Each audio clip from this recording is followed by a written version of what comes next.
Jake Paul has officially shown up to the Anthony Joshua press conference looking like a completely different human being, and Joe Rogan has already reacted to the transformation. This is, without question, the heaviest, most muscular, and most physically intimidating version of Jake Paul we've ever seen. On Netflix.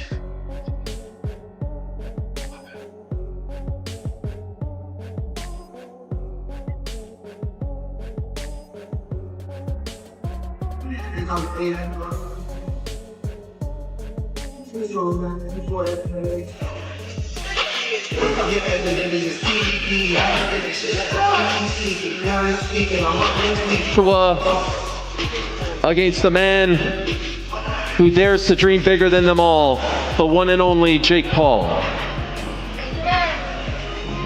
My brother is fighting Anthony Joshua. The experience difference, Anthony Joshua is a former heavyweight champion who's knocked out heavyweight champions. Quite the undertaking for Jake. What do you think is going to happen? Expedition. Oh, they're going to go on an expedition. Is that a thing? Exhibition. Exhibition. I want him to cut me up. I want him to break my face. But guess what? He's going to have to kill me to stop me. And I'm ready to die. Seriously ready to die. I'm going to break his face. I'm going to break his body up. I'm going to stomp all over him. That's my mentality, right? That's a fighter's mentality. And I know what's in my heart. I know what's in my mind. And I'm here to compete.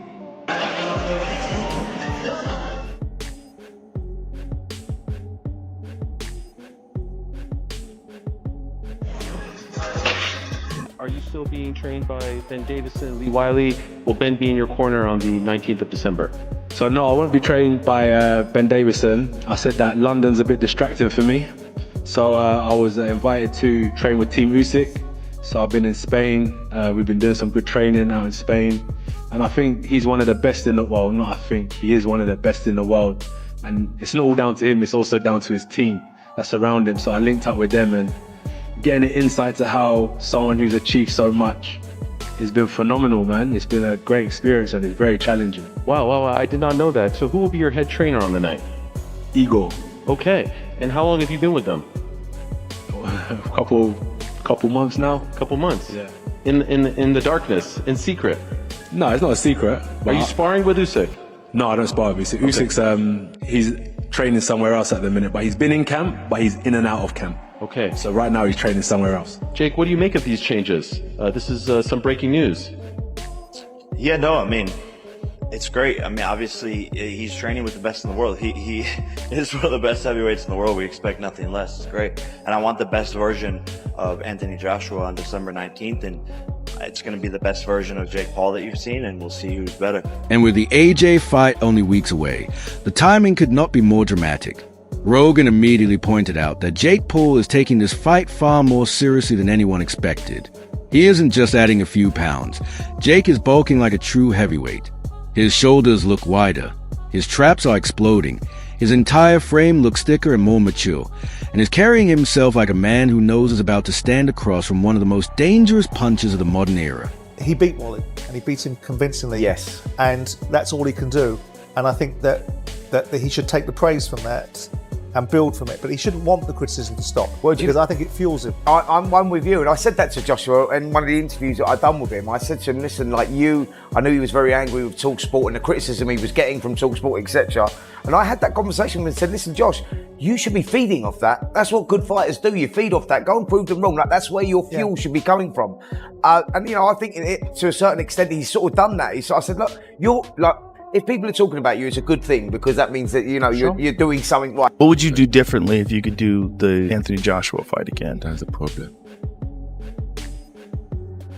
We did everything right. Everything right in preparation. In preparation, we did everything right. You know, like when I fought CB, I went back, I could make a whole list of what I did wrong, what I could have done better. But here, we were very disciplined. We did everything and everybody was professional. You can say this person did this wrong, this should be like this, it should be like that. What advice would you give to somebody like AJ? That he has a lot of talent and not to get discouraged. He only loses when he quits. When you quit, all the doors, the opportunities close. You know what I mean? You have to be game, and then don't get discouraged if you lose. Listen, you just lost, you may have got $30 million. You should give Usyk a kiss. Say, can we do this again? Don't let this internalize you. Oh, I can't fight now. This white boy kicked my ass. People are laughing at me. No, he kicked my ass for $50 million or $30 million. I hope he kicks my ass again. But this time it might not work out that way. I'm gonna kick his ass. I just think the more time you lay off, the worse you get. You have to fight to be the best. You have to do it more and more and more.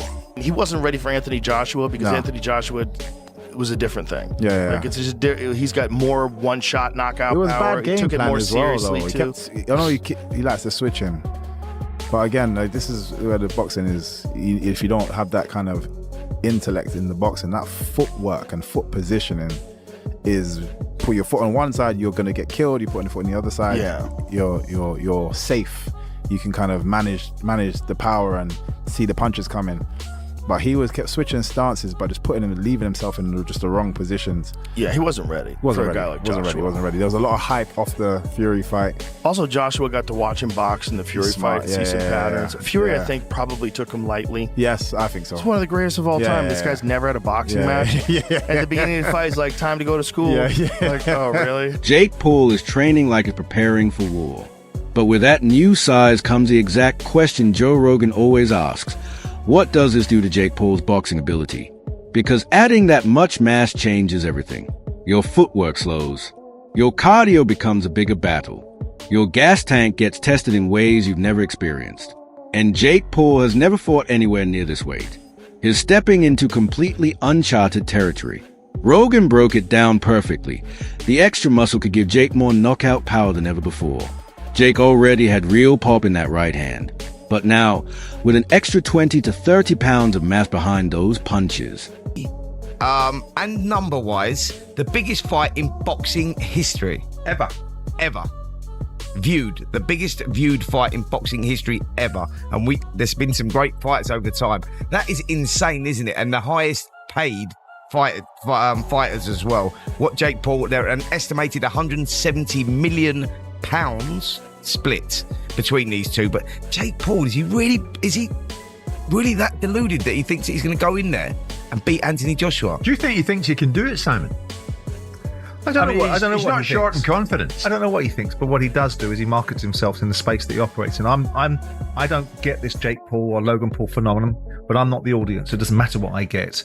The opportunity for Netflix is that it's a drive to subscribe. They'll pay $100 million, and the wraparound fees that come from sponsorship and the event attendance. We saw that $20 million was generated in gate receipts for the Mike Tyson versus Jake Paul fight. So we know this is $150-160 million fight. We know that it makes sense to Netflix to do it because in the last fight that they had with Mike Tyson and Jake Paul, they developed 2 million new subscribers. The average lifetime value of a subscriber is $900. So if you look at that and say they're going to generate $2 billion in potential increased revenues as a result of paying these fighters £100 million, you can see the metrics of it. They're also retaining their base. They're also moving content into a different space, which is sport. So it all makes sense. It's like the mobile phone industry that I knew very well used to sell phones for nothing so people could get the airtime. And the airtime was where the money is. The content delivery is where the subscribers go to, and then they pay their subscription. So we all understand the model. As far as the fight is concerned, oh no, don't be silly. Anthony Joshua can go in his nightgown and beat Jake Paul. The issue is, does he hurt Jake Paul? How curated it is. I debated it with boxers, with Paul Smith and Duke McKenzie and Spencer about would Joshua go in there with a mindset, which is he knows he doesn't have to get out of second gear, so he doesn't have to do to Jake Paul what people fear he might do, which is knock him into the next life. He goes to Jake Paul. The cojones this motherfucker has, from a Disney kid to YouTube to he can fight anyone, get views and make fucking money. This crazy wild boy sends out the bat signal, the British bat signal for Anthony motherfucking Joshua. You know how crazy that is? I will say this. I don't think any of Jake Paul's fights are fixed in any capacity at all. Not even close. I don't get down that narrative. Again, I know online that's a fun narrative, all that shit. I will say this though. My spidey senses will go off if Anthony Joshua doesn't absolutely mop the floor with him. Now, kudos to Jake for taking this fight. My God, dude, you are a brave young man. You deserve every cent for that fight. My word, dude, there's so much respect. So much respect. He worked so hard at the craft. That's amazing. Kudos to you. Here's the reality. Anthony Joshua is a gold medalist in the Olympics. He's a multiple-time world champion. He's fought the best of the best. He's not really over the hill either. If Jake Paul was just another boxer with his resume and his experience, you know, he's about a mid-blue belt. If we're giving you belts like jiu-jitsu, he's probably a blue belt, fighting in main events and all this stuff. If this fight isn't an absolute domination by Anthony Joshua, my spidey senses will go off. Now, that's not to say that I'm not saying Jake Paul has any language in the contract. There's no foul play whatsoever on Jake Paul's part. My skeptical hippo eyes or my spidey senses will come off that Anthony Joshua's not taking this real and he's not putting his best performance forward. If Jake lands clean on AJ, he could actually hurt him. The problem? Landing a clean shot on a former heavyweight champion who's been fighting giants his entire career is an entirely different challenge. This is exactly where Joe Rogan says the real danger lies. Anthony Joshua isn't just big. His experience at carrying that size. He knows how to pace himself. He knows how to fight tall. He knows how to control distance. Jake Paul is stepping into AJ's world, not the other way around. And simply putting on size quickly does not automatically make you a natural heavyweight. But Rogan also highlighted Jake Paul's greatest weapon, his delusional optimism, his insane ability to believe in himself even when the entire world thinks he's crazy. Jake has made a career out of shocking everyone who underestimated him. He stunned MMA legends. He shocked the boxing world with fights against Nate Diaz and Anderson Silva. He surprised analysts with how quickly he developed fundamentally sound boxing skills. If this fight somehow goes Jake Paul's way, Rogan says it will be through chaos, through speed, unpredictability, slipping a jab, and exploding it with a right hand AJ doesn't see, turning the fight into something awkward and uncomfortable for Joshua. Jake cannot stand still. He cannot fight traditionally. His only path is to stay unpredictable, stay mobile, and land that one perfect shot he's always relied on. But this transformation proves one thing more than anything else. Jake Paul is all in.